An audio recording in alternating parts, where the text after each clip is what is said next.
കത്തോലിക്ക സഭയിൽ മാർപ്പാപ്പയുടെ മരണം സ്ഥിരീകരിക്കുന്നതിന് സഭ പാരമ്പര്യമായി പിന്തുടരുന്ന രീതികളുണ്ട്.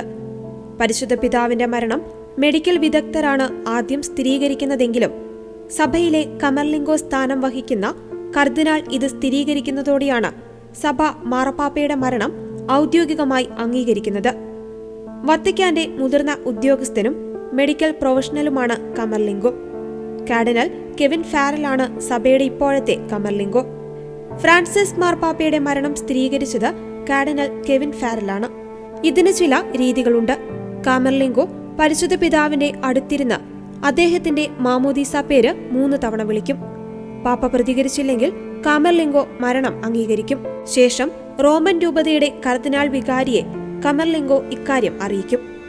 നിലവിൽ റോം രൂപതയിലെ ഫ്രാൻസിസ് മാർപ്പാപ്പയുടെ വികാരി കർദിനാൾ ബാൽദസാരെ റീനയാണ്. തുടർന്നാണ് കമർലിംഗോ കാർഡിനൽ കോളേജിനെ വിവരം അറിയിക്കുന്നത്. പിന്നീട് കമർലിംഗോ പേപ്പൽ അപ്പാർട്ട്മെന്റുകളും മറ്റോഫീസുകളും മുദ്രവെക്കും. പതാകകൾ താഴ്ത്തിക്കെട്ടുകയും വിവരം പ്രസ്താവനയിലൂടെ മാധ്യമങ്ങളെ അറിയിക്കുകയും ചെയ്യും. തുടർന്ന് പള്ളികളിൽ മണികൾ മുഴങ്ങുകയും വത്തിക്കാൻ 9 ദിവസത്തെ ദുഃഖാചരണത്തിലേക്ക് പ്രവേശിക്കുകയും ചെയ്യും. പൊതുജനങ്ങൾക്കും മാർപ്പാപ്പയുടെ ഭൗതിക ശരീരത്തിന് ആദരാഞ്ജലികൾ അർപ്പിക്കുവാൻ അവസരമുണ്ട്. സാധാരണഗതിയിൽ സെന്റ് പീറ്റേഴ്സ് ബസിലിക്കയിലാണ് മാർപ്പാപ്പയെ അടക്കം ചെയ്യുക. 1626 സെന്റ് പീറ്റേഴ്സ് ബസിലിക്കയുടെ നിർമ്മാണം പൂർത്തിയായതിനു ശേഷം അന്തരിച്ച 31 മാർപ്പാപ്പമാരിൽ 24 പേരെയും അടക്കം ചെയ്തിട്ടുള്ളത് ഇവിടെ തന്നെയാണ്.